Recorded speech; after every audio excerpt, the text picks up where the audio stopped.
अगर आपको ये लग रहा है कि इस वीडियो में अभी मैं इस टेबल पे चढ़ के कोई रैंडम फैक्ट बताऊंगा जिससे देश को बचाया जा सकता है, या मैं ये चाय का कप उठाने के लिए झुकूंगा तो आधे मर्दों को डोपामिन रश हो जाएगा, तो ये वीडियो इस सब के बारे में नहीं है। ये वीडियो एक मूवी के उस सीन के बारे में है जो इच्छाओं की इतनी महीन परत को खोलता है कि कभी कभी जब मैं उसके बारे में सोचता हूँ तो स्तब्ध रह जाता हूँ। हाल में मैंने सुना कि आईआईटी कानपुर के एलुमनस ने 2000 बैच के हजार नहीं नहीं 100 करोड़ रुपए अपने कॉलेज को डोनेट करने के लिए सोचा है।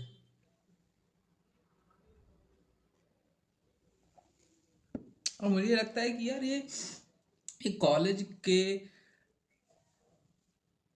अपने जिनको आप जानते नहीं हो लोगों को, उन्हें अपनी गाढ़ी कमाई का 100 करोड़ एक कितना बड़ा हिस्सा डोनेट करने का क्या फायदा और क्यों, मतलब ये लगाव कहाँ से आ रहा है, या अपने कॉलेज के लिए या अपने स्कूल के लिए ये लगाव कहाँ से पैदा हो रहा है।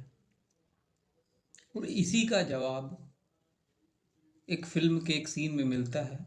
फिल्म का नाम है रैटाटुई। कहानी एक चूहे की है जो शेफ बनना चाहता है, French chef to be precise. और इस कहानी में एक फूड क्रिटिक होता है जिससे पूरा शहर कांपता है। वो फूड क्रिटिक किसी को भी किसी भी खाने को उस हद तक बेहतर या अच्छा नहीं समझता है। अब जब वो फूड क्रिटिक उस रेस्टोरेंट में जाता है जिसमें वो शेफ, वो चूहा छुप कर अपने आप को साबित करने की कोशिश कर रहा होता है, तो उसके सामने एक बहुत बड़ी चुनौती होती है। चुनौती ये कि वो ऐसा क्या बना दे जो उस फूड क्रिटिक को पूरे फ्रांस के, पेरिस के किसी भी बड़े से बड़े रेस्टोरेंट में नहीं मिल सकता है।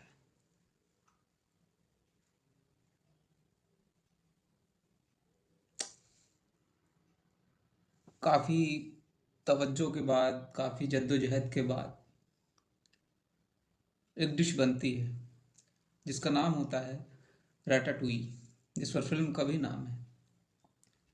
वो डिश फूड क्रिटिक के सामने टेबल पर रखी जाती है। फूड क्रिटिक उसे देखता है, उसका पेन भी उसके ही पास है जिसमें वो तैयार बैठा है कि मैं इस कलम से इस रेस्टोरेंट की क्या बुराई न लिख दूं। लेकिन जैसे ही वो पहला निवाला लेता है, वो अपने बचपन के उस छोर में पहुंच जाता है जब वो उदास होकर घर आया था और उसकी माँ ने उसे वही साधारण रैटाटुई डिश खिलाई थी। अब इसका आईआईटी कानपुर के एलुमनी के 100 करोड़ देने से क्या लेना देना है। तो मेरा व्यक्तिगत ये मानना है कि जीवन कई बार अनुभवों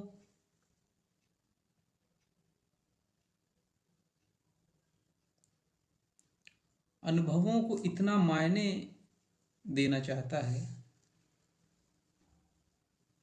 कि वो उसके लिए कुछ भी कर सकता है।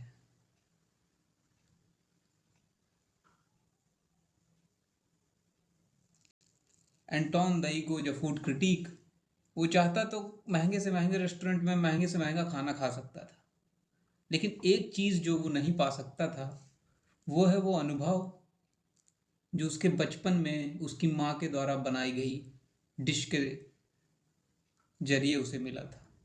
और वही अनुभव उस चूहे ने, उस शेफ ने उसे दिया। और शायद हम सभी वही अनुभव अपने पुराने कॉलेजों में, अपने पुराने स्कूलों में, यहाँ तक कि खोए हुए प्रेम में खोजने की कोशिश करते हैं कि वो जो अनुभव था। अलार्म बज रहा, 7 बजे का अलार्म क्यों लगा है इसकी अलग कहानी है। लेकिन वो जो अनुभव जो प्रेम में भी हम खोजने की कोशिश करते हैं कि जब पहली बार हमने जाना था कि तुम्हारा पसंदीदा रंग क्या है और उसके इर्द गिर्द जो बातें हुई थी, अब हम वो बातें किसी से भी कर सकते हैं। हम किसी से भी उनका पसंदीदा रंग पूछ सकते हैं, लेकिन जो पहली बार वो बातें हुई, वो पूछा, उसके इर्द गिर्द जो परतें खुली, वो अनुभव हमारे दिमाग को कहीं और से नहीं मिल सकता। और इन्हीं अनुभवों की इच्छाओं के लिए शायद हम बार बार उन्हीं जगहों पे जाना चाहते हैं।